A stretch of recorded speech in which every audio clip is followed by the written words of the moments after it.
जय हिंद दोस्तों, मैं नवीन शर्मा आप सभी का स्वागत करता हूं। आशा करता हूं आप सब एकदम अच्छे हैं, एकदम बेहतरीन हैं। एक बार सारे प्यारे दोस्त बताएंगे आप सब कैसे हैं। उम्मीद करूंगा एकदम बेहतरीन होंगे, एकदम शानदार होंगे। और सारे प्यारे दोस्तों का आरडब्ल्यूए के एप्लीकेशन पर बहुत स्वागत है। और दोस्त, आरडब्ल्यूए के एप्लीकेशन को ज्वाइन करने का मतलब है कि आपका भरोसा हमारे ऊपर बहुत गाढ़ा है, बहुत गहरा भरोसा आप करते हैं, बहुत ज़्यादा भरोसा आप करते हैं। और विश्वास दिलाता हूं, इस एप्लीकेशन में जिस बच्चे ने भी एनरोल किया है, अगर वह मेहनती और एक आपका डेडिकेशन के साथ पढ़ाई करने वाला छात्र या छात्रा होगा, तो वह इस बार यूपीएसआई की इस भर्ती में अपना सिलेक्शन सुनिश्चित करेगा। दोस्त, यूट्यूब का बच्चा भी महत्वपूर्ण होता है, ऐसा नहीं है, क्योंकि यूट्यूब एक गेट है, उसी के माध्यम से आप एप्लीकेशन पर पहुंच पाते हैं। तो हर एक बच्चे का धन्यवाद है, लेकिन आप लोग महत्व ज़्यादा इसलिए रखते हैं, महत्व इसलिए भी ज़्यादा हो जाता है क्योंकि आपका अतिरिक्त भरोसा या अतिरिक्त धन हम सबको स्टेबल बनाता है, और आपके इसी धन की वजह से हम आगे बढ़ पाते हैं और बहुत सारी योजनाएं बना पाते हैं। तो आपका ये भरोसा हमारे लिए बहुत कीमत रखता है। बहुत सारा थैंक यू सारे प्यारे दोस्तों को जिन्होंने भी इस एप्लीकेशन में एनरोल किया। ठीक है, तो हम लोग पढ़ रहे थे मित्र वर्णमाला को, उसी को आगे बढ़ाना है। मैं 1 मिनट फ़ोन रख देता हूँ अपना। उसी को आगे बढ़ाना है। तो कल की क्लास में मैंने लास्ट टाइम पे आपको पढ़ाया था, क्या बोलेंगे एक बार? मैंने आपको पढ़ाया था भाई साहब। नवीन, ये क्यों नहीं हो पाता होगा? नहीं, स्लाइड नहीं बनानी होती ना, कल भी यही बात थी। 1 मिनट रुकेंगे भाई साहब बस। अब ठीक है, ठीक है, एकदम से यूट्यूब के लिए बनाया करो स्लाइड सिर्फ। ठीक है, तो शुरू करते हैं। कल मैंने आपको बताया था, अंतिम एक बार आप देखेंगे, सजातीय और विजातीय स्वर। मैंने कहा था सजातीय स्वर वह होते हैं जो एक ही जाति से बने होते हैं, जैसे दीर्घ आ ए प्लस ऐसे बना होता है, दीर्घ ई लघु ई और लघु ई से बनी होती है। उसी प्रकार दोस्त, मैंने आपको क्या बताया था, विजातीय स्वर भी बताए थे। विजातीय स्वर मैंने बात की थी ए, आए, ओ और औ, यानी विजातीय स्वर 4 होते हैं, और उन्हीं को हम संयुक्त स्वर भी कहते हैं। तो कभी आपसे पूछे संयुक्त स्वर कितने होते हैं, तो आप कहेंगे 4 होते हैं। ए, दीर्घ ए, ओ और दीर्घ ओ, ये चारों क्या होते हैं? ये चारों हमारे विजातीय या संयुक्त स्वर होते हैं। तो दोस्त, हम स्वरों का सारा वर्गीकरण पढ़ चुके। अब आप नई तरफ चलेंगे। एक नया टॉपिक है हमारे पास, एक नया टॉपिक है। बड़ा कंफ्यूजन बच्चों को रहता है। लिखेंगे परंपरागत परंपरागत अतिरिक्त वर्ण। परंपरागत अतिरिक्त वर्ण। परंपरागत अतिरिक्त वर्ण, ये क्या होते हैं परंपरागत अतिरिक्त वर्ण, ये समझेंगे। जैसे दोस्त, हम लोग जानते हैं, कई बार हम बात करते हैं अनुस्वार और विसर्ग की। किसकी? अनुस्वार, अनुस्वार और आपका विसर्ग की बात हम करते हैं। तो हम कहते हैं कि जी, या हम कई बार आपका चंद्र बिंदु की बात भी करते हैं। क्या बोलोगे? चंद्र बिंदु की बात भी हम करते हैं। सभी आप जानते हैं इस बारे में। क्या? चंद्र बिंदु, अनुस्वार और आपका विसर्ग, तीनों का एक विशेष महत्व है हिंदी भाषा में, और इन तीनों को ही हम बोलते हैं परंपरागत अतिरिक्त वर्ण। क्या कहते हैं? इन तीनों को ही हम कहते हैं। अच्छा, आज लाइट बंद करनी याद नहीं रही। क्या बोलेंगे? इन तीनों को ही हम कहते हैं परंपरागत अतिरिक्त वर्ण। ठीक है, और परंपरागत अतिरिक्त वर्णों को ही हमको मित्र सीखना है।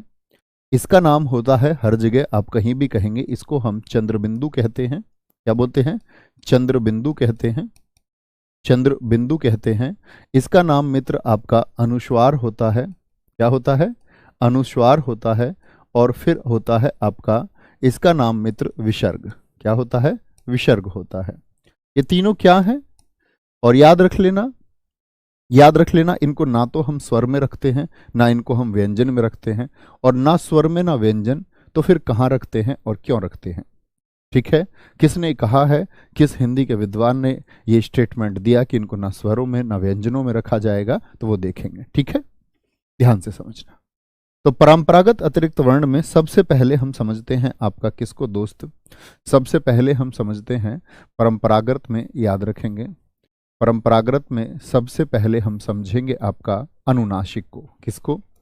अनुनासिक। परंपरागत अतिरिक्त वर्ण कितने होते हैं हिंदी भाषा में? आप कहेंगे 3 होते हैं। एक होता है आपका अनुनासिक, जिसको मैं कहूं तो हम चंद्र बिंदु के द्वारा दर्शाते हैं। किसके द्वारा? चंद्र बिंदु के द्वारा। अनुनासिक भाई साहब होता क्या है, ये समझना होगा। अनुनासिक हम उसको कहेंगे मित्र, अनुनासिक हम कहेंगे जिसमें जिसमें नाक से कम, क्या बोलोगे? नाक से कम, नाक से कम, नाक से कम और मुख से ज्यादा वायु निकलती हो। मुख से, मुख से, मुख से ज्यादा वायु निकलती हो, ज्यादा वायु निकलती हो, ज्यादा वायु निकलती हो। यानी हम किसकी बात कर रहे हैं मित्र? उच्चारण की। ये बात तो जानते ही हैं। अगर हम वायु निकलने की बात कर रहे हैं तो कहाँ से वायु बात कर रहे हैं? हम उच्चारण में बात कर रहे हैं, यानी हम उच्चारण के संदर्भ में बात कर रहे हैं। ठीक है, तो अनुनासिक तो हो गया जिसमें नाक से कम और मुख से ज्यादा वायु निकलती हो। इतनी बात तो हमको समझ में आती है जी। अगली बात क्या समझनी होगी? अगली बात समझनी होगी यह है तत्सम शब्दों में। अभी हालांकि आप तत्सम नहीं जानते होंगे, लेकिन जान जाएंगे धीरे धीरे। यह है तत्सम। तत्सम बोले तो संस्कृत के शब्दों में प्रयोग होता है। किसमें? तत्सम संस्कृत शब्दों में, यानी हिंदी भाषा में जो संस्कृत के शब्द प्रयोग होंगे, शब्दों में, शब्दों में, सॉरी, शब्दों में, शब्दों में, शब्दों में प्रयोग होता है। आप बताएंगे बच्चे, आपने चांद बिंदु या चंद्र बिंदु कौन कौन से शब्दों में देखा है? कौन कौन से शब्दों में देखा है? जैसे कि मैं आपसे बात करता हूं, मैंने कहा कि जो अनुनासिक है, जो चंद्र बिंदु है, अभी मेरा मित्र कोई ना पूछे कि चंद्र बिंदु इस शब्द पर ऐसे क्यों लगता है, आप स्वयं जान जाएंगे। अगले 10 मिनट में सारे हल आपके पास होंगे। अभी आप सिर्फ इस बात पर फोकस करें कि मैं आपको क्या सिखा रहा हूं। अनुनासिक उसको कहेंगे जिसमें नाक से कम और मुख से ज्यादा वायु निकलती है, और ये क्या बोलेंगे आपका तत्सम, यानी संस्कृत के शब्दों में प्रयोग होते हैं। और संस्कृत के शब्दों में प्रयोग होने का मतलब है इसके कुछ उदाहरण भी अगर हम लिखें तो कौन कौन से होंगे। जैसे इसके कुछ उदाहरण मैं लिखता हूं, इसके उदाहरण कुछ होंगे आपका। जैसे मैं लिख सकता हूं गांव शब्द को, तो बहुत ध्यान से यही सीखना है।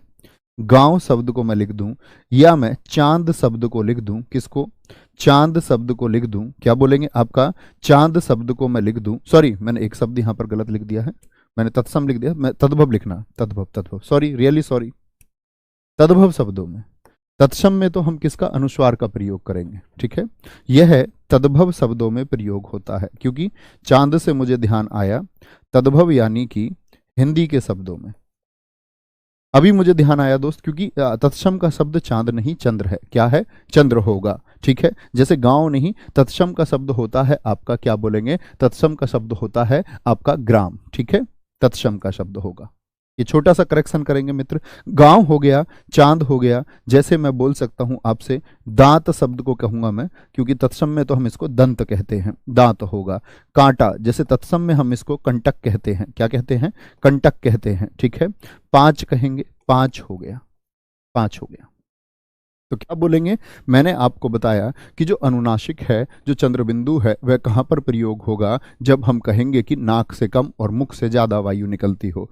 अन्य शब्द भी मित्र आप सोचेंगे, अन्य अन्य कौन कौन से ऐसे शब्द हो सकते हैं जिनमें चंद्रबिंदु का प्रयोग होता है। मैं अपने सारे मित्रों से उम्मीद करूंगा कि वो एक एक शब्द लिख करके दिखाएंगे, एक एक शब्द सब सोचने का प्रयास करेंगे।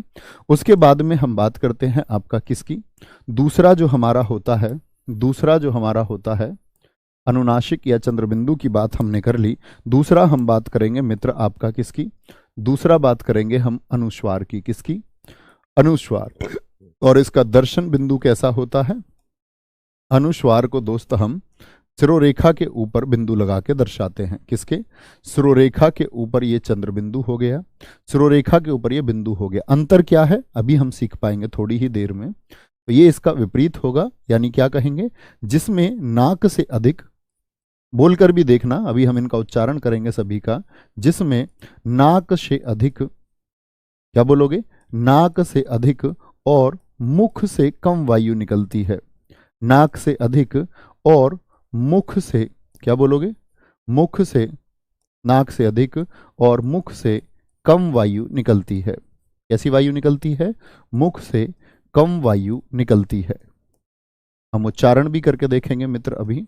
निकलती है, जैसे मैं बात करता हूं आपसे, तो ये कहां पर प्रयोग होंगे? तो हम कहेंगे भैया जी ये होंगे हमारा यह तत्सम शब्दों में, यानी कि आपका संस्कृत के शब्दों में। तत्सम अर्थात संस्कृत, संस्कृत के वे शब्द जो हिंदी भाषा में प्रयोग होते हैं, तत्सम संस्कृत शब्दों में प्रयोग होता है। शब्दों में शब्दों में शब्दों में प्रयोग होता है। क्या बोलेंगे? प्रयोग होता है। जैसे मित्र कुछ शब्द देखें, कुछ शब्द सोचें, कुछ शब्द सोचें जो आपका संस्कृत के हों। किसके हों? संस्कृत के हों।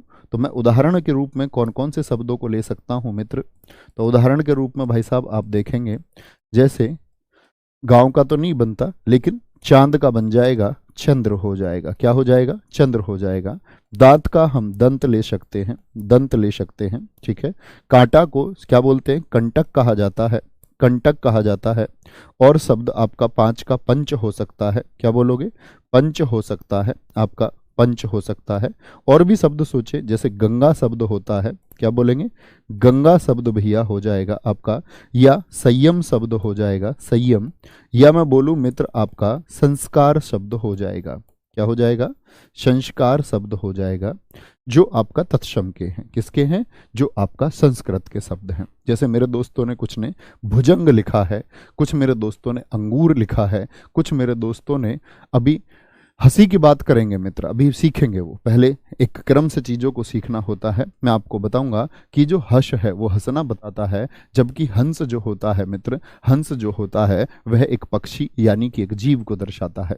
ठीक है। कुछ मेरे दोस्तों ने संघ का आंसर दिया है, वेरी गुड। तो दो बातों में कोई दिक्कत, कोई परेशानी किसी को? अब आते हैं इसके तीसरे पार्ट पर। तीसरा पार्ट है हमारा क्या मित्र? विसर्ग। क्या बोलेंगे भैया? तीसरा जो हिस्सा होगा हमारा इसका, तीसरा परंपरागत अतिवर्ण आता है विसर्ग। क्या बोलेंगे जी? तीसरा आता है हमारे पास विसर्ग।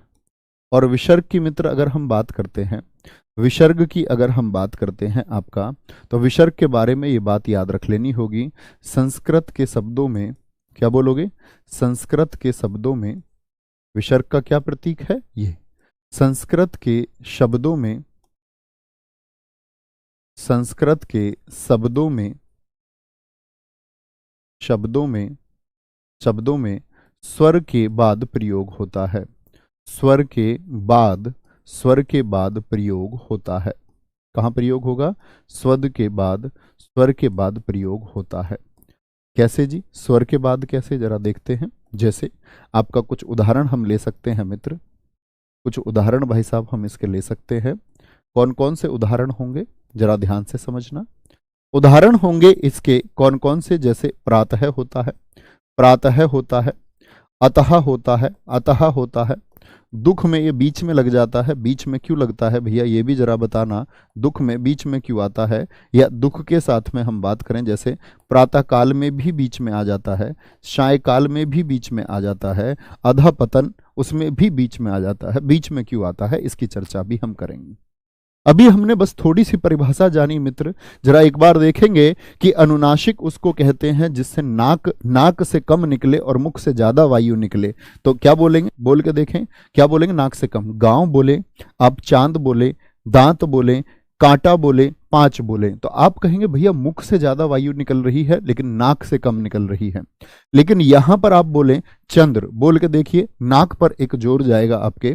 दंत बोलेंगे आप, नाक से वायु निकलेगी। कंटक बोले, पंच बोले, गंगा बोले, संयम बोले, या फिर संस्कार कहें।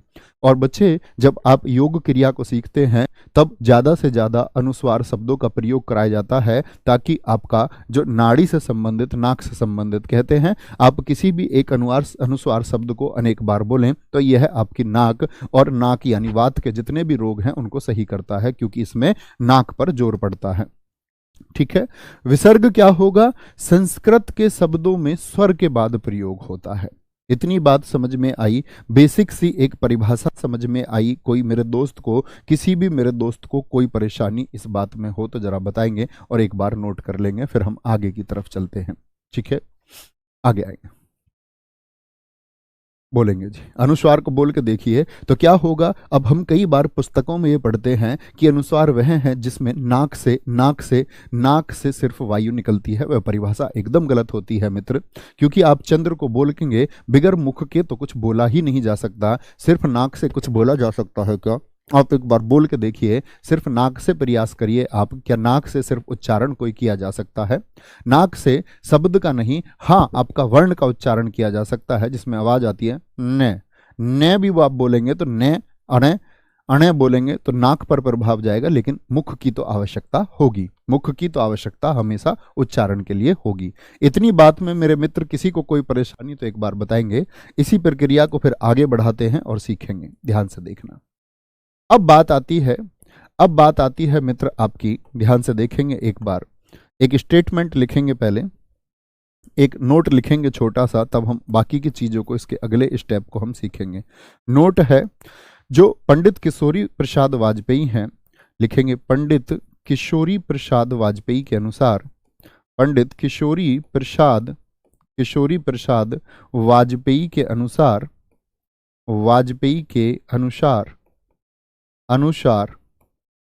पंडित किशोरी प्रसाद वाजपेयी के अनुसार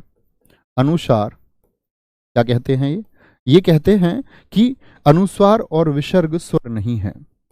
अनुस्वार और विसर्ग स्वर नहीं है। क्या है? विसर्ग स्वर नहीं है। एक बात तो ये कही इन्होंने, क्या कही, कैसे कही, क्या आधार पर कही, वो बात देखेंगे। तो क्या कहेंगे, ये कहते हैं कि अनुस्वार और विसर्ग जो है वो स्वर नहीं है। और दूसरी बात ये क्या कहते हैं कि जो आपका ये है, इन्हीं के बारे में कहते हैं, यह है व्यंजनों की तरह स्वर से पहले नहीं आते। व्यंजनों की तरह स्वर से पहले नहीं आते। पहले लिखें या पूर्व लिखें, क्या बोलेंगे? स्वर से पूर्व का मतलब पहले नहीं आते, पश्चात आते हैं। क्या बोलोगे? पश्चात, यानी कि बाद में आते हैं। कब आते हैं? क्या बोल रहे हैं कि यह व्यंजनों की तरह स्वर से पूर्व या पहले नहीं आते। कब आते हैं? बाद में आते हैं। इसीलिए व्यंजन भी नहीं है। इसलिए व्यंजन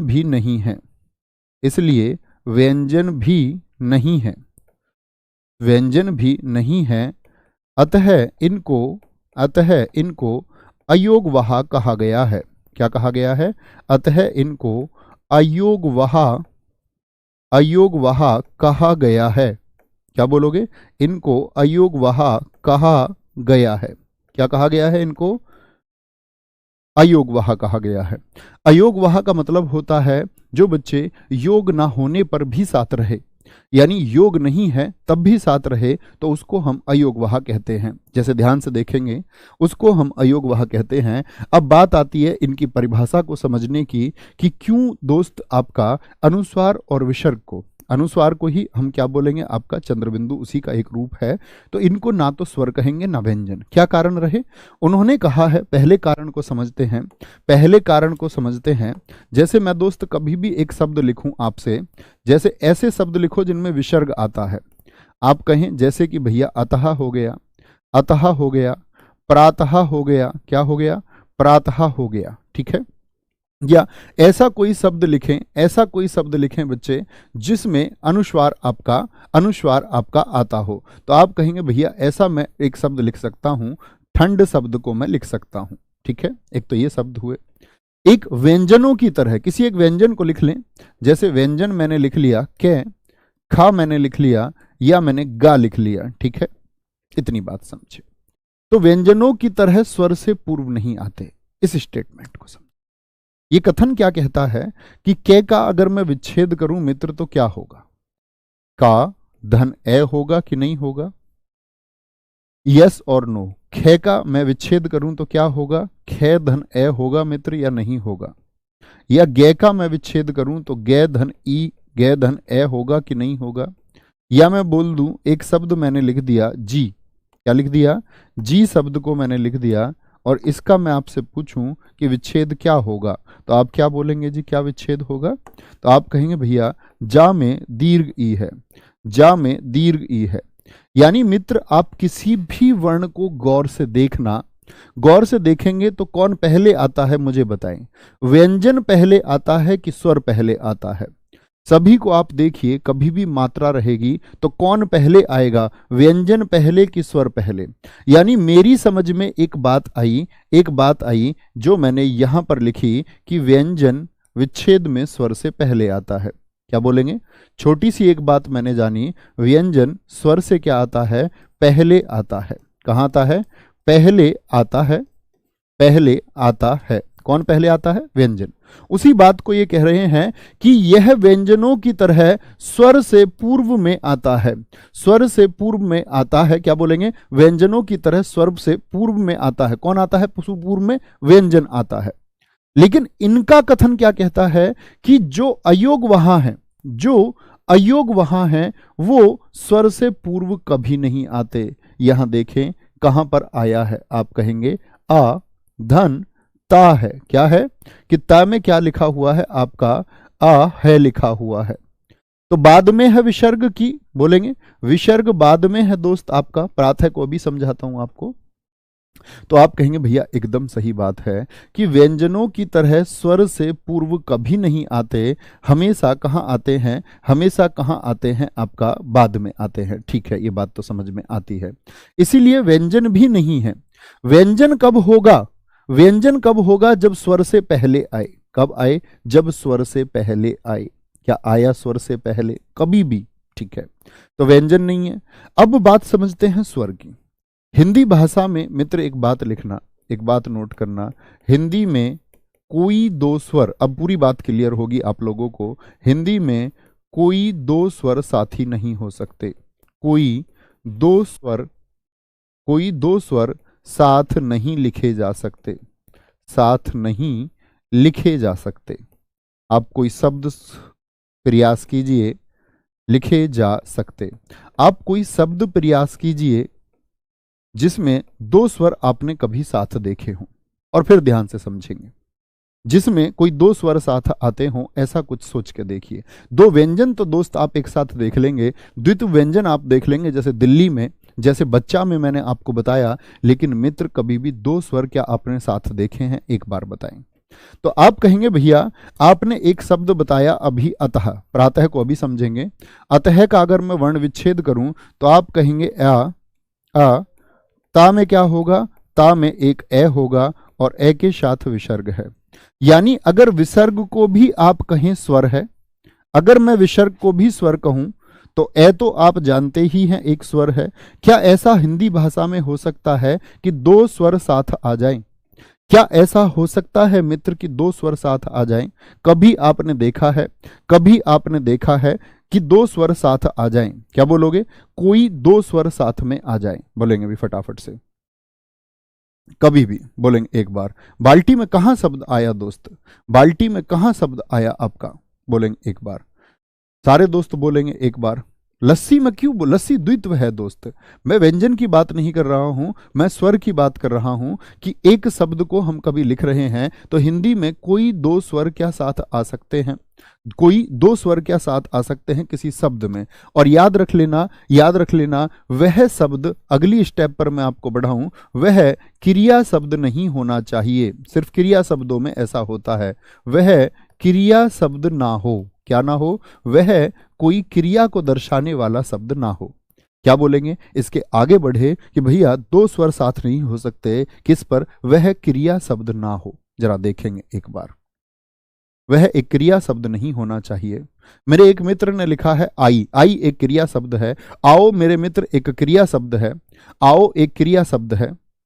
क्या बोलेंगे? आओ एक क्रिया शब्द है। बच्चे बोलेंगे एक बार। आई आओ, जितने भी मेरे मित्र लिख रहे हैं ये सब क्रिया शब्द हैं, और ये सबसे बड़ा डाउट होता है कि आई और आओ में आते हैं। ठीक है, आई और आओ में आते हैं। ठीक है, हिंदी भाषा का ऐसा कोई शब्द नहीं होता, हिंदी भाषा का मित्र ऐसे शब्द नहीं होते। होगा तो कोई अपवाद में होगा, अपवाद में होगा, लेकिन अधिकांश है, हम ये देखते हैं, अधिकांश हम देखते हैं। जैसे मेरे एक मित्र ने आईना लिखा है, आईना मित्र हिंदी भाषा का शब्द नहीं है। आईना जो है वो आपका विदेशज शब्द है, वह हिंदी भाषा का शब्द नहीं है। क्या बोलेंगे? वह हिंदी भाषा का शब्द नहीं है। संकेत जी, मेरे दोस्त सागर जी, वह आपका क्या बोलेंगे? हिंदी भाषा का शब्द नहीं है। आइए भी मित्र क्रिया को दर्शाता है, आइए भी क्रिया को दर्शाता है। कोई दिक्कत, कोई परेशानी? आगे आएंगे तो अधिकांश है हम यह देख पाते हैं। तो इसी के आधार पर इन्होंने कहा कि अपवाद को यदि छोड़ दिया जाए तो अधिकांश शब्दों में यह देखा जाता है कि दो स्वर साथ नहीं होते। इसीलिए इन्होंने कहा कि हम विसर्ग को स्वर का साथी नहीं मान सकते, स्वर के साथ नहीं मान सकते। ये तो इन्होंने दिया किसके लिए? स्वर के लिए। किसके लिए? अधिकतम में, अधिकतम शब्दों में। हो सकता है कि बहुत सारे, जब इन्होंने सब इस परिभाषा को दिया तो उसके बाद में बहुत सारे शब्द फिर निकल के आए हों जिनमें ये प्रयोग हुए हों, या नए शब्दों में कल ये होने लग जाए, कल ये शब्दों में होने लग जाए। ठीक है। अच्छा, दूसरी बात इन्होंने क्या कही? इन्होंने कही कि व्यंजन पहले आता है और उसके बाद में क्या आता है? स्वर आता है। क्या आता है? व्यंजन पहले आता है और उसके बाद में स्वर आता है। तो क्या बोले कि ये व्यंजनों की तरह स्वर से पूर्व नहीं आते। किससे पूर्व नहीं आते? स्वर से पूर्व नहीं आते। जैसे अभी अतः में देखा आपने, क्या बोलोगे? अतः में आपने देखा कि यह व्यंजनों की तरह स्वर से पहले नहीं आते, तो कहाँ आते हैं फिर भैया? आप कहेंगे भैया जी ये हमने देखा कि ये आया है आपका किसके बाद में? ये आया है व्यंजन के बाद में। तो बाद में आया है, स्वर के कहां पर आया है? बाद में। ये स्वर है और ये स्वर के कहां पर आया है? स्वर के पहले कौन है? स्वर के पहले व्यंजन है। तो व्यंजन तो स्वर से पहले होता है। क्या बोलोगे?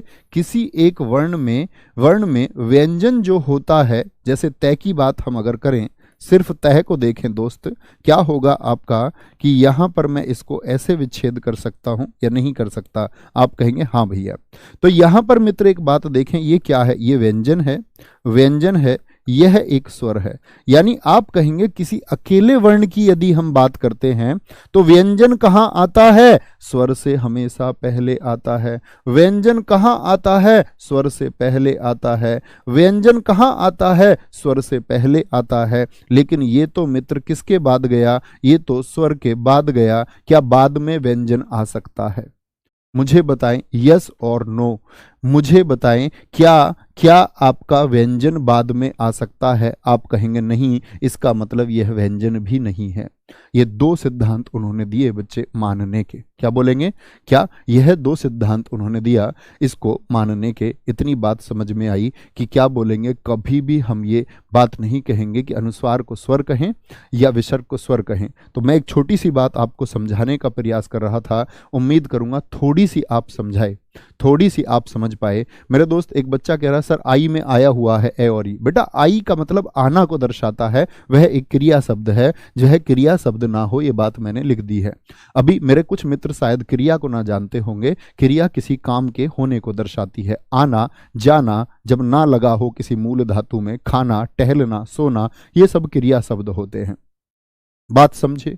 इतनी थोड़ी सी बात समझ में आई तो कभी भी आप यह नहीं कहेंगे, कभी भी मेरे मित्र आप यह नहीं कहेंगे कि आपका जो अनुस्वार है और विसर्ग है वह आपके स्वर या व्यंजन होंगे। इतनी बात में कोई दिक्कत?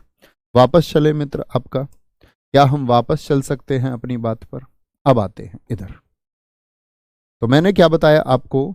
मैंने बताया कि दोस्त यहाँ इन शब्दों को देखिए, ये कैसे शब्द हैं? आप कहेंगे जी ये भाई साहब हमारे तद्भव शब्द हैं। और चंद्रबिंदु का प्रयोग किसमें होता है? तद्भव में होता है। चंद्रबिंदु का प्रयोग किसमें होता है? वह मित्र आपका तद्भव में होता है। कहाँ पर होता है? वह आपका तद्भव में होता है। ठीक है। और आपका अनुस्वार का प्रयोग कहाँ पर होता है? वह संस्कृत के शब्दों में होता है। एक दूसरी बात मैंने आपको समझाई यहाँ विसर्ग में, मैंने कहा बीच में क्यों आ जाता है विसर्ग, ये बात भी जानेंगे। ठीक है सर, दूसरी बात थोड़ी कम समझ में आई है। दूसरी बात सबसे आसान है दोस्त, मैं फिर से आपको समझा देता हूं। दूसरी बात मैं आपको थोड़ा यहां समझाता हूं। मैंने बोला कि मुझे आप सारे दोस्त गह का विच्छेद करके बताइए। क्या बोलेंगे? आप कहेंगे गह का विच्छेद भैया जी, मैं फिर से मित्र आपको बता रहा हूं, गह धन ए होता है। तो पहले कौन आता है? तो व्यंजन सदैव स्वर से पहले आता है अगर हम किसी एक वर्ण का विच्छेद करें। इतनी बात में कोई दिक्कत नहीं जी। लेकिन दोस्त जो विसर्ग है, विसर्ग तो कहां आता है? विसर्ग तो हमेशा बाद में लगता है। और व्यंजन की परिभाषा ये कहती है कि व्यंजन अगर कुछ है, अगर किसी को आप व्यंजन कहते हैं तो वह स्वर से पहले आना चाहिए, वह स्वर से पहले आना चाहिए। तो आप कहेंगे भैया स्वर से पहले आना चाहिए, लेकिन ये तो स्वर के बाद में है, इसीलिए क्या इसको हम व्यंजन कहेंगे या इसको व्यंजन कहें? मैंने एक परिभाषा बताई, बोलो पहले वाले को व्यंजन कहें या बाद वाले को व्यंजन कहें? तो आप कहेंगे भैया पहले वाले को ही व्यंजन कहेंगे, बाद में तो व्यंजन आता ही नहीं अगर हम एक एक वर्ण का विच्छेद कर रहे हैं। वाले समझे बात को? कोई दिक्कत, कोई परेशानी? क्लियर हुई? अब आते हैं मित्र इस बात पर आते हैं, यानी ये तो बात हमने आपको समझाई कि विसर्ग अंत में आता है। इतनी बात तो क्लियर हुई कि संस्कृत के शब्दों में है का भाव बताता है का, प्रातः अतः बाद में आता है। लेकिन भैया ये बीच में क्यों आ जाता है? दरअसल में बच्चे ये संधि विच्छेद में हम पूर्ण रूप से जान पाएंगे कि ये दरअसल में दो शब्द हैं। दुख का संधि विच्छेद होता है दुहु धन ख, क्या होता है? दुहु धन ख। और प्रातःकाल का जो संधि विच्छेद होता है मित्र, वह होता है प्रातः धन काल। ऐसा ही एक शब्द होता है, एक क्या बहुत सारे शब्द होते हैं। जैसे मैं ले लूं अधः धन पतन, क्या होगा? अधः धन पतन। तो मित्र ये बात मैं आपको समझाऊंगा कि इनको यदि हम जोड़ें तो क्या आएगा? आपका अधपतन आएगा। अभी मेरे बहुत सारे मित्र संधि नहीं जानते होंगे, ठीक है? अभी बस थोड़ा सा जान लीजिए और उस समय पर ध्यान रखना। इसको हम दुख कहेंगे, इसको हम मित्र क्या कहते हैं? प्रातः काल कहते हैं। क्या बोलते हैं? प्रातः काल। तो संधि ये कहती है, संधि क्या कहती है? संधि कहती है कि यदि विसर्ग के बाद में, यदि विसर्ग के बाद में का, क्या हो? विसर्ग के बाद में का, खा, पा और फा भी हो। जैसे एक शब्द फा से भी बनता है अधा फलन। कभी हम जोड़ें अधा धन फलन तो क्या होगा मित्र? आपका अधा फलन होगा। क्या होगा? अधा फलन होगा। यानी ये शब्द जो होते हैं, क्या कहेंगे? जिन मेरे मित्रों को नोट बनाना है, हालांकि मैं आपको संधि में बहुत अच्छे से समझाऊंगा, वहां भी हम इसका नोट बनाएंगे। क्या बोलेंगे? वहां भी हम इसका नोट बनाएंगे। तो आप कहेंगे कि भैया, आप कहेंगे कि विसर्ग के बाद में यदि क्या हो? का, खा, पा और फे हो तो विसर्ग अपनी स्थिति में बना रहता है, वह हटता नहीं है। क्या बोलेंगे? वह हटता नहीं है। बोलेंगे एक बार, क्या बोलेंगे? अगर विसर्ग के बाद में का, खा, पा और फा हो तो कभी भी विसर्ग हटता नहीं है। तो दुख में बीच में विसर्ग होने का कारण संधि का निर्माण है। क्या बोलोगे? दुख में बीच में अगर कोई पूछे कि बीच में क्यों विसर्ग लगा रहता है, तो आप कहेंगे वह संधि के बनने की वजह से, दुह धन ख के निर्माण की वजह से, या जैसे मैंने बोला प्रातः धन काल, यानी संधि विच्छेद के बाद में आप किसी भी दोस्त को सिखाएंगे कि का, खा, पा, फा हो तो विसर्ग हटता नहीं है। बात को समझे? बात को समझे मेरे मित्र? इतनी बात बताएंगे एक बार। बात को समझे मेरे मित्र? एक बार बोलेंगे? बोलेंगे जी, कोई दिक्कत? सर जी धुआं, धुआं, हाँ बच्चे धुआं, आपका धुआं जो है वो तद्भव का शब्द है।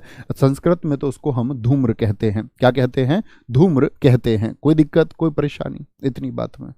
सर एक बच्चे ने पूछा है निर्नुनासिक क्या होते हैं? बच्चे जो अनुनासिक नहीं है वही निर्नुनासिक होते हैं और स्वरों को बोलते हैं। जैसे अनुनासिक तो मैंने बता दिया, जिनको हम बोलेंगे अनुनासिक हो गया चंद्र बिंदु वाला। अगर हम बोले निर्नुनासिक क्या होता है, वह लघु ए और दीर्घ आ होता है मेरे मित्र। एक नीशु मेरे दोस्त पूछ रहे उदासीन स्वर कौन सा है? मैंने कल ही बताया है उदासीन स्वर ए है। शायद आपने कल की क्लास नहीं की है, ठीक है? कोई दिक्कत, कोई परेशानी? आगे आएंगे, चलेंगे। यहां तक की बात में कोई दिक्कत? ये बड़ा गूढ़ एक तरीका था। मैं उम्मीद करूंगा आपने इसको सीखा होगा और बड़े प्यार से जान लिया होगा। कभी भी बच्चे ऐसा आप ना दर्शाए मुझको कि मैं ये सोचने को मजबूर हो जाऊं कि आपने नकल से ग्रेजुएशन की है। मैं आपको ग्रेजुएट समझूं तो ये बात मैं क्या भूल कर रहा हूं? क्या मैं ये गलती कर रहा हूं कि आप लोग ग्रेजुएट हैं और क्या क्या गया को समझने की क्षमता रखते हैं? ठीक है? जैसे एक मेरे दोस्त ने बोला है कि धुआं लिख दीजिए, धुआं क्या होगा? धुआं, दोस्त वर्तनी में सीखेंगे धुआं लिखना। ऐसे लिख रहा है मेरा दोस्त, क्या धुआं को मैं ऐसे लिख सकता हूं? आप इसको बोल के देखिए ना भाई, धुआं, आवाज कहाँ आ रही है? यहां पर आ रही है, तो यहां क्यों लगाएंगे मात्रा? इस तरह के शब्दों को चैप्टर वाइज हम सीखेंगे, वर्तनी में सीखेंगे। एक बार दोस्त मैं रिवाइज कर देता हूं, मैंने आपको क्या बताया। मैंने बताया चंद्रबिंदु, और मेरे साथ सारे मित्र रिपीट करेंगे, ये कैसे शब्दों में इस्तेमाल होगा? ये आप कहेंगे तद्भव शब्दों में भैया इस्तेमाल होगा। इसी को हम क्या कहेंगे? अनुनासिक कहेंगे। इसी को क्या कहेंगे हम? अनुनासिक कहेंगे। ये बात मैंने आपको बताई। दूसरी बात मैंने दोस्त आपको बताई, जो अनुस्वार है वो कैसे शब्दों में प्रयोग होगा, तो आप कहेंगे भैया वो तत्सम शब्दों में प्रयोग होता है, यानी संस्कृत के शब्दों में प्रयोग होता है। ठीक है। तीसरी बात मेरे मित्र, मैंने विसर्ग की आपको बताई, जो किसके बाद लगेगा? हमेशा स्वर के बाद लगता है। किसके बाद लगता है? स्वर के बाद लगता है। किसके बाद? स्वर के बाद लगता है। क्या बोलेंगे? स्वर के बाद लगता है। कोई दिक्कत, कोई परेशानी? संस्कृत के शब्दों में ही यह भी लगता है। कोई दिक्कत, कोई परेशानी? Very good. तो मैंने बताया आपको भैया तद्भव। अब कुछ शब्द देखते हैं, कुछ शब्द देखते हैं हम लोग। जैसे मैं बोल दूं, आपने कभी कोई शब्द देखा हो, जैसे कैंची शब्द को यदि आपने देखा है कभी, कैंची शब्द को आपने कभी देखा है, तो आप कहेंगे भैया कभी भी यदि मात्रा है तो मात्रा के साथ में चंद्रबिंदु नहीं आएगा। अगले स्टेप की तरफ बढ़े। जैसे मैं बोल दूं कैंची शब्द है, कैंची शब्द हो गया आपका, कैंची शब्द हो गया। दूसरा शब्द हम देख सकते हैं आपका, दूसरा शब्द हम देख सकते हैं, कोई भी अंक की बिंदी का शब्द देख लें, या मैं बोलूं आपसे मित्र आपका कैंची, कौन सा ठीक होगा? कौन सा ठीक होगा? बोले ए कि बी ठीक होगा? तो आप कहेंगे भैया कभी भी मात्रा यदि आई हुई है, तो मात्रा किस किस की होती है? जैसे ए, आ, ठीक है। आप क्या बोलोगे? ई की मात्रा होती है, छोटी ई होती है ये। दीर्घ ई की मात्रा होती है ये वाली, ए आ ई। ऊ की मात्रा होती है आपका नीचे की तरफ होती है, फिर दीर्घ ऊ आ जाता है, फिर री आ जाता है नीचे की तरफ, फिर आपका अय आता है, फिर दीर्घ अय आता है, फिर आपका मित्र ओ आता है, और फिर क्या बताया था मैंने आपको? फिर दीर्घ ओ आता है। क्या आता है? दीर्घ ओ आता है। यानी नीचे वालों के साथ तो बिंदु लगने का मतलब ही नहीं है, नीचे वालों के साथ तो बिंदु लगने का मतलब ही नहीं है। सिरोरेखा के ऊपर मात्रा क्या इसमें है? इसमें भी नहीं है। ना इसमें सिरोरेखा के ऊपर कुछ है, ना इसमें सिरोरेखा के ऊपर कुछ है, ना इसमें है, ना इसमें है। तो सिरोरेखा के ऊपर कितनी मात्राएं होती हैं? जैसे ये छोटा ई होता है, की हो गया, की। जैसे मैं बोलूं ये दीर्घ ई हो गया, इसमें दीर्घ मात्रा होती है। जैसे मैं बोलूं दोस्त के होता है, के। या मैं बोलूं दीर्घ कै, कैसा में आता है, के। और मैं बोलूं को हो सकता है क्या दोस्त? हाँ जी भैया। कौ हो सकता है क्या? हाँ जी भैया। तो कभी भी दोस्त यदि ऊपर मात्रा है तो कितने होते हैं? ये 6 होते हैं। कितने होते हैं? ये आपका 6 होते हैं। कितने होते हैं? 6 होते हैं। तो ऊपर यदि मात्रा है तो मात्रा के साथ कभी भी चंद्रबिंदु नहीं आएगा, क्योंकि मात्रा के साथ चंद्रबिंदु इसीलिए नहीं आ सकता क्योंकि इससे फिर छपाई में या हिंदी भाषा के शब्दों की छपाई और प्रिंटिंग में बड़ी दिक्कत आती है। इसीलिए उन्होंने कहा कि यहाँ एक चंद्र जैसी आकृति होती है तो यहाँ पर चंद्र ना लगाएं। तो कभी भी मात्रा के साथ चंद्रबिंदु का प्रयोग नहीं करेंगे। इतनी बात मित्र समझ में आई? बहुत सारा प्यार शालिनी, प्यारे बच्चे, बहुत सारा प्यार, बहुत सारा धन्यवाद। मेरी बात को समझे आप लोग। तो कभी भी मात्रा के साथ में क्या लगाएंगे? अनुस्वार लगाएंगे। अगर सिरोरेखा के ऊपर मात्रा है, सिरोरेखा के ऊपर मात्रा है तो क्या लगाएंगे? अनुस्वार लगाएंगे। ये बात एक बार में आपको समझ में आ जानी चाहिए। अब मेरे कुछ मित्र पूछ रहे थे हंसना में तो क्या लगाएं? हंसना में तो यहां हंसना लगाएं कि हंसना लगाएं? मेरे मित्र इतना बेसिक ज्ञान तो आपको समझना होगा कि ये क्रिया है, ये मैं आपको क्रिया चैप्टर में समझाऊंगा कि हंस मूल धातु होती है और ये वाला हंस एक पक्षी होता है। हंस एक पक्षी होता है तो क्या बोलेंगे? अगर यहां ये प्रयोग कर दिए, दोनों शब्द ही अलग हैं, ये दोनों शब्द ही अलग हैं, एक पक्षी को और एक मूल धातु को दर्शाता है। इतनी बात में भाई साहब कोई दिक्कत? कोई दिक्कत? बोलेंगे एक बार आगे चलें। समझ में आया? दिमाग की नस थोड़ी सी खुली? बोलेंगे हिंदी को दोस्त हमको रटना नहीं है, हिंदी को हमको जीना होगा और हिंदी हमारी रग रग में बसनी चाहिए। और आपको धीरे धीरे, एक ही दिन में, आप, मैं फिर हमेशा कहता हूँ, एक ही दिन में सब कुछ सीखने का प्रयास मत कीजिए, एक ही दिन में आप सीख भी नहीं सकते हैं। ठीक है, आगे चलेंगे, देखेंगे, यहां पर देखते हैं क्या बोलेंगे जी। अब आएंगे हम किस पर, आपका, अब आते हैं हम आपका व्यंजनों का विभाजन।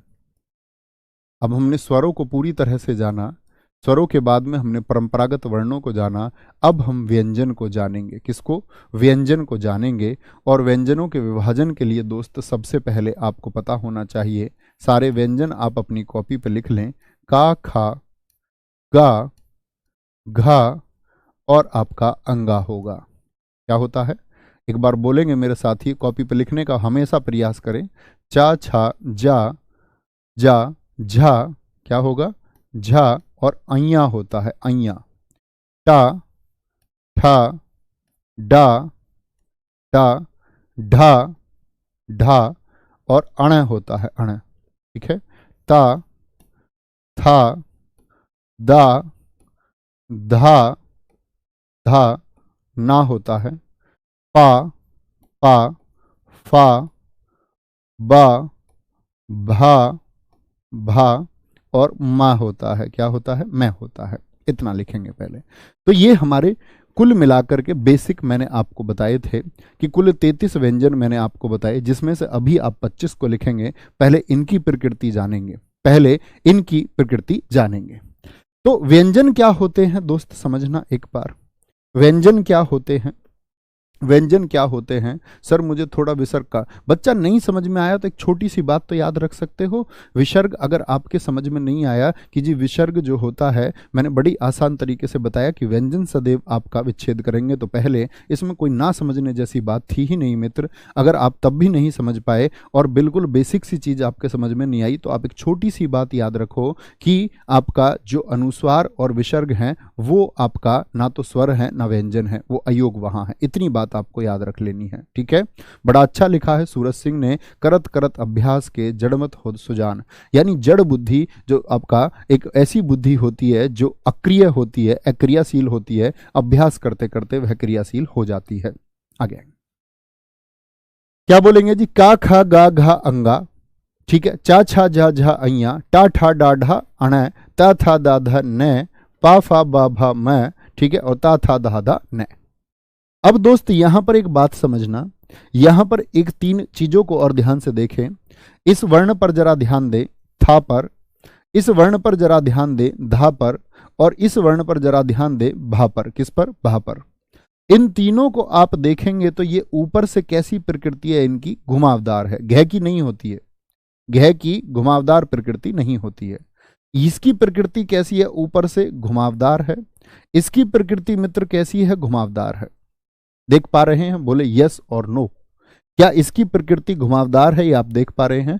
तो दोस्त कभी भी ऐसे शब्दों को लिखें ना, जैसे थर्मस शब्द लिखें, तो कभी भी थ के ऊपर सिरोरेखा नहीं जानी चाहिए। जहां पर ये आपका गोलाई में हो सिरोरेखा के पास, अगर मैं ऐसे लिख दूं इस शब्द को, तो ये मेरा लिखने का उचित तरीका नहीं होगा। हालांकि हम कई बार ऐसा लिख देते हैं, लेकिन आप ना लिखा करें। जैसे मैं बोल दूं धनुष, क्या बोल दूं? धनुष, और आप धनुष को ऐसे लिख दें, तो ये धनुष लिखने का एक सही तरीका नहीं है। क्या बोलोगे? अगर ऊपर से घुमावदार है, ऊपर से यहां पर एक घुंडी बनती है, तो उसको खाली छोड़ना है। जैसे मैं बोल दूं आपसे भाला, तो भाला में क्या करेंगे? भय को खाली छोड़ेंगे। इतनी छोटी सी बात समझ में आई। कभी भी लेखन में इस तरह की गलती आप नहीं करेंगे। हो सकता है कल आप परीक्षाएं दे बच्चे, कल आप मेंस वगैरह लिखें, हिंदी भाषा का कुछ लिखें, कहीं ऐसी परीक्षा हो, तो वहां पर ये छोटी अशुद्धियां बहुत देखी जाती हैं। कोई दिक्कत, कोई परेशानी? तो दोस्त ये कितने हैं, इनको गिन के बताइए जरा, इनको गिन के बताइए। तो व्यंजनों का वर्गीकरण हम कर रहे हैं। तो पहली बात हमको सीखनी है, पूछा जाता है वर्गीय व्यंजनों की संख्या कितनी होती है? वर्गीय व्यंजनों की संख्या कितनी होती है? वर्गीय व्यंजनों की संख्या कितनी होगी? कुल संख्या। तो आप कहेंगे ये लगभग एक वर्ग बनाते हैं, इसीलिए इनको वर्गीय व्यंजन कहते हैं, और इनकी संख्या होती है मित्र 25। वर्गीय से क्या मतलब हुआ भैया? आप लोग गणित में दोस्त वर्ग को पढ़ते होंगे। वर्ग की चारों भुजाएं समान होती हैं। क्या होती हैं? वर्ग की चारों भुजाएं समान होती हैं। क्या कहेंगे? वर्ग की। इसीलिए आप उसको कह भी देते हैं कि हम लोग कहते हैं क्या, उसका क्षेत्रफल होता है 4 गुना भुजा कह देते हैं। क्या कह देते हैं? 4 गुना भुजा उसके क्षेत्रफल को हम कह देते हैं, क्योंकि चारों उसकी भुजाएं बराबर होती हैं। तो इसके भी बराबर हैं या नहीं है? ऐसे भी 5, ऐसे भी 5, ऐसे भी 5 और ऐसे भी 5। बोलो, एक वर्ग का निर्माण करते हैं कि नहीं करते हैं? तो वर्गीय व्यंजन कितने होते हैं? उनको दोस्त हम 25 कहते हैं, 25 कहते हैं। लेकिन इस 25 का विभाजन होता है आपका, इस 25 का विभाजन होता है आपका, अगर हम बात करते हैं 16 प्लस आपका 4 और प्लस 5 में, 16 प्लस 4 प्लस 5 में। क्यों जी? इन्हीं के अंदर विभाजन किया हिंदी के मान्य लोगों ने, और कहते हैं वर्गीय व्यंजन जो 25 हैं, जो 25 हैं उसमें से मित्र आपका, उसमें से इन्होंने कहा कि 16 जो होंगे उन 16 को बोलते हैं स्पर्शी व्यंजन। अलग से हम इसको स्पर्शी व्यंजन भी कह सकते हैं, क्योंकि जिनसे जिह्वा का कोई ना कोई हिस्सा स्पर्श करता है मुख के अंदर, स्पर्शी व्यंजन। और 4 जो होते हैं दोस्त हमारे, इसमें 4 जो होते हैं इनको स्पर्श संघर्षी कहते हैं। यानी जीव का हिस्सा स्पर्श तो करता ही है, साथ में एक संघर्ष, एक रगड़ भी पैदा करता है, स्पर्श संघर्षी। और जो 5 होते हैं मित्र, इसी में उन 5 को कहते हैं नासिक्य। क्या बोलते हैं? नासिक्य कहा जाता है, नासिक्य व्यंजन कहा जाता है। क्या कहता है? नासिक्य व्यंजन कहते हैं। यानी ऐसे व्यंजन इन्हीं 25 में से, इन्हीं 25 में से ऐसा व्यंजन जो किसको पैदा करेगा दोस्त आपका? क्या बोलेंगे? जो किसको पैदा करता है आपका, आप कहेंगे वह भैया, थोड़ा सा बड़ा कर लेते हैं इसको, दिखे ना शायद, अभी दिख पा रहा है ना मित्र? एक बार देखें, अभी दिख पा रहा है ना? तो मैंने कहा स्पर्श व्यंजन हो, स्पर्शी व्यंजन जो होते हैं 25 को बांटते हैं तो 16 में, 5 में और आपका 4 में। तो हम बात करेंगे नासिक्य व्यंजन कौन सा होता है। क्या बोलेंगे? नासिक्य व्यंजन कौन सा होता है? तो नासिक्य व्यंजन जो होते हैं मित्र, वो होता है आपका 5वां वर्ग, क्योंकि इसकी ध्वनि नाक से निकलती है। वर्गीय में 5 ऐसे हैं जो नासिक्य भी हैं, और नासिक्य कौन कौन से होते हैं? अंगा, अंगा, अणा, अणा होता है, ठीक है, आपका अइया हो जाएगा, अइया हो जाएगा, ठीक है, अइया हो गया, अणे हो गया, ना हो गया और मैं हो गया। तो इन्हीं 25 में से 5 को विशेषतः क्या कहा गया है? नासिक्य, जिनकी ध्वनि नाक से निकलती है, जिनकी ध्वनि नाक से निकलती है। इस बात में कोई दिक्कत? ठीक है, ये बात समझ में आई। अगर भैया मैं बात करूं आपसे स्पर्शी व्यंजन या स्पर्श व्यंजन कहे तो भी कोई दिक्कत नहीं होनी चाहिए। तो स्पर्शी व्यंजन जो होते हैं वह होते हैं हमारे 16। क्या बोलोगे? वह होते हैं हमारे 16। और सुनो, दूसरे पेन से करते हैं, वह होते हैं हमारे 16। क्या बोलोगे? कौन से 16 हैं जी? 4 या 12 तो ये हो गए, और ये स्काई ब्लू से जो मैं खींच रहा हूं ये हमारे कैसे हैं? स्पर्शी व्यंजन है, जीभ का सिर्फ स्पर्श मात्र होता है। तो स्पर्शी में 16 देख पाएंगे कौन कौन से हैं? तो आप कहेंगे इन 16 को यदि मैं लिखूं तो मैं कहूंगा स्पर्शी जो व्यंजन होंगे वह होंगे का, खा, गा, घा। अंगा कहाँ गया? अंगा को बांट दिया नासिक्य में। फिर बात करते हैं टा, टा, ठा, डा और ढा हो गया, ढा हो गया, ठीक है। फिर आया ता, था, दा, धा, ठीक है। फिर उसके बाद में पा, फा, बा और भा हो गया। क्या हो गया मित्र? भय हो गया। तो ये हो गए स्पर्शी व्यंजन, जिनकी कुल संख्या कितनी है? कुल संख्या जिनकी 16 है। अब आते स्पर्श संघर्षी, जिनसे जीभ भी स्पर्श करती है और संघर्ष भी होता है। तो स्पर्श संघर्षी कौन कौन से होते हैं? तो हम आपका कॉपी पर आप लोग लिखेंगे। किस पेन से दिखेगा? इससे दिख जाएगा। चा, छा, जा, झा, ये चारों कैसे हैं? लिखना, ये चारों के चारों आपके स्पर्श संघर्षी होते हैं। स्पर्श संघर्षी ये जीभ के स्पर्श के आधार पर हम कहते हैं। तो कभी मित्र कंफ्यूज तो नहीं होंगे। चा, छा, चा, छा, जा, झा, ठीक है। यानी हमने एक बात सीखी कि जो 25 हैं वो वर्गीय हैं। एक बार और रिपीट करते हैं, आंखों को आप लोग बंद कर लीजिए और आप कहिए कि का खा गा अंगा, चा छा झा अइया, टा ठा डा ढा अणा, ता था दा दा ना, पा फा बा भा मैं। आप कहेंगे ये एक वर्ग का निर्माण करते हैं, तो इनको हम वर्गीय कहते हैं। और वर्गीय इन 25 को हम बांट सकते हैं। जो पांचवा खंड है वो नाक की ध्वनि से निकलता है, तो उसको नासिक्य भी कह देते हैं। यानी नासिक्य कुल कितने व्यंजन है? तो 5 है। ठीक है, कुल अभी वर्ण नहीं कह रहा हूं मैं, सिर्फ व्यंजन कह रहा हूं। अभी इसमें हम बाद में स्वरों को भी शामिल करेंगे। अभी बोले नासिक के व्यंजन कितने? तो 5 हैं। अभी इतने बात याद रखें। स्पर्श संघर्षी कितने होते हैं? जिनमें जीभ स्पर्श के साथ साथ में संघर्ष भी करती है, तो कहेंगे वह कितने होते हैं? 4 होते हैं जी। और स्पर्श संघर्षी कौन कौन से? चा छा जा झा होते हैं। और बाकी बचे 16 क्या होते हैं? स्पर्शी होते हैं। क्या बोलेंगे? बाकी क्या बोलोगे? बाकी आपका स्पर्शी होते हैं। क्या बोलोगे? बाकी हमारा स्पर्शी होते हैं।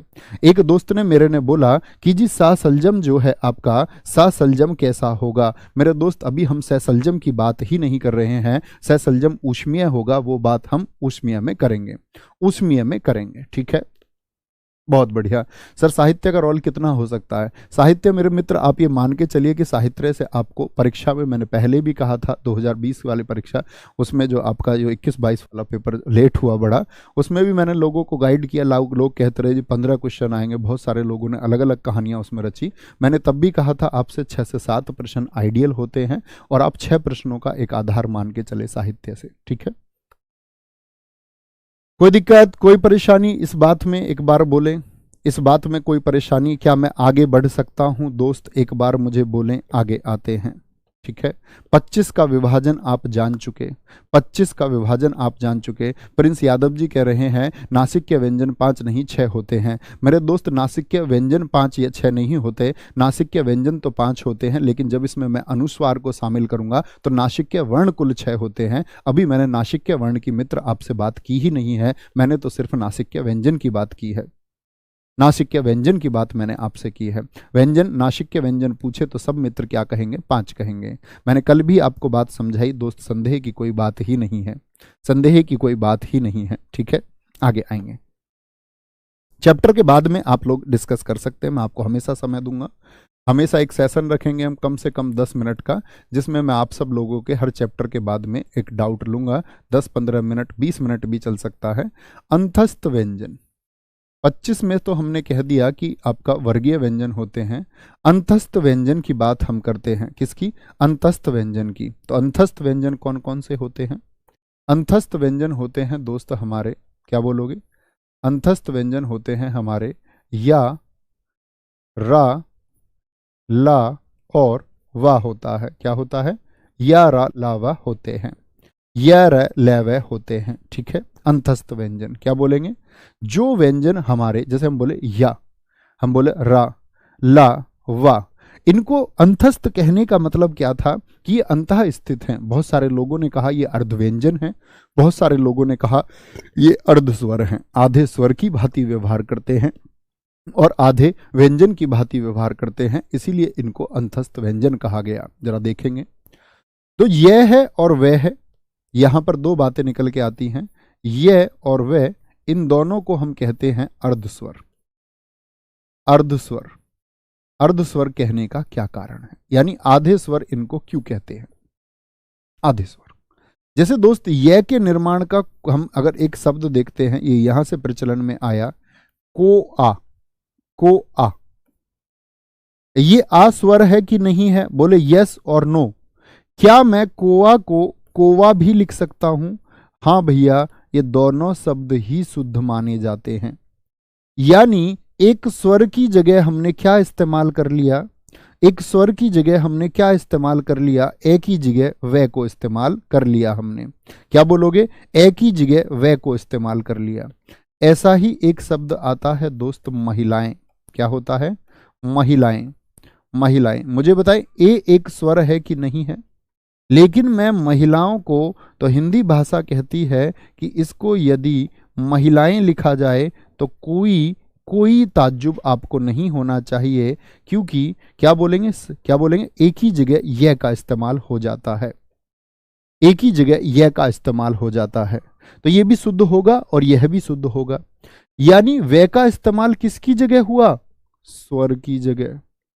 और ये का इस्तेमाल किसकी जगह हुआ? ए की जगह हुआ। तो ये व्यंजन तो है ही, लेकिन स्वर की भांति कहीं कहीं पर व्यवहार कर रहे हैं या नहीं? हर जगह व्यवहार नहीं करेंगे। ऐसा नहीं कि कहीं पर आपका वे लिखा हुआ है, आप कहीं पर आपका ए लिखा हुआ है, उसको आप वैसे हटा दें, उसको आप वैसे हटा दें। ऐसे नहीं कर सकते आप। जैसे मान के चलिए कुआं शब्द लिखा हुआ है, तो आप चाहें तो इसको कुआं लिख दें। कुआं लिख दिया तो फिर तो पूर्ण प्रतिस्थापन हो गया, फिर तो ये पूर्ण स्वर हो जाता, फिर तो ये पूर्ण स्वर हो जाता। तो क्या बोलेंगे जी? अर्थ अर्थ नहीं बदलना चाहिए, इसका मतलब कहीं कहीं पर व्यवहार करता है आधा स्वर, इसीलिए कहते हैं, नहीं तो पूर्ण स्वर ना हो जाता। आइए, एक मेरे मित्र ने, हिमांशु साक्य जी ने बहुत अच्छा लिखा है। आइए जो शब्द होता है, क्या बोलोगे? आइए जो शब्द होता है, इसमें ए एक स्वर है, और इसकी जगह दोस्त हम क्या लिख सकते हैं? आइए। तो ये जो ए का इस्तेमाल, ये ए की जगह ये का इस्तेमाल हुआ, तो यानी कहीं कहीं पर इस्तेमाल हो जाता है, इसीलिए क्या बोलेंगे? इसको अर्धस्वर कहते हैं। इतनी बात समझ में आई? हाँ भैया, यानी अंतस्थ में से ये और वे को अर्धस्वर भी कहा जाता है, अर्धस्वर भी कहा जाता है। जो रे है, रे को जब आप बोलेंगे तो रे को बोले रे, तो जीभ कांप जाती है, इसीलिए रे को जीभ कांपने की वजह से दोस्त प्रकंपित, क्या बोलेंगे? प्रकंपित, या जीव प्रकंपा को ही हम लुंठन कहते हैं, लुंठित व्यंजन कहते हैं। क्या बोलते हैं इसको हम? इसको मित्र हम लुंठित व्यंजन कहते हैं। क्या बोलेंगे? लुंठित व्यंजन कहते हैं, ये बात याद रखेंगे, लुंठित व्यंजन कहते हैं। और अगर मैं बात करूं आपका ले की, किसकी? ले की बात करें तो ले को वो जीभ के पिछले हिस्से से बोला जाता है, तो ले को हम क्या कहते हैं? पार्श्विक व्यंजन कहते हैं। क्या बोलते हैं? पार्श्विक व्यंजन कहते हैं। जीभ के पिछले हिस्से से बोले जाने के कारण उसको पार्श्विक व्यंजन कहा जाता है। पार्श्विक। इतनी बात समझ में आई मित्र मेरा? इतनी छोटी सी बात समझ में आई, तो ये मिटा दूं मैं यहां से, ये हम मिटा सकते हैं कि अर्धस्वर इसको क्यों कहते हैं, और रे जीभ कांपने की वजह से उसको हम प्रकंपित या लुंठित कहते हैं, और ले को हम पार्श्विक कहते हैं। अब आते हैं आपका, अब हम आते हैं बच्चे किसकी तरफ? एक शब्द आता है ये और वे, जो हैं ये और वे जो अर्धस्वर हैं, इनको याद रख लेना, इनको डॉक्टर भोलानाथ तिवारी ने, क्या बोलोगे? इनको डॉक्टर, हिंदी के एक विशेषज्ञ हुए हैं दोस्त, डॉक्टर भोलानाथ तिवारी ने, किसने? भोलानाथ तिवारी ने अर्धस्वरों की बात कर रहे हैं, इनको यानी अर्धस्वरों को डॉक्टर भोलानाथ तिवारी ने संघर्षहीन, क्या? संघर्षहीन यानी बिना संघर्ष का, और प्रवाह के साथ में संघर्षहीन सप्रवाह व्यंजन भी कहा है। तो कभी आपसे पूछा जाए, सप्रवाह व्यंजन भी कहा है, कभी पूछा जाए संघर्षहीन सप्रवाह कौन कौन होते हैं, तो आप कहेंगे भैया कौन कौन? ये और वे होते हैं। क्या होते हैं? ये और वे होते हैं। किसके अनुसार होते हैं? डॉक्टर भोलानाथ तिवारी ने ये कहा है।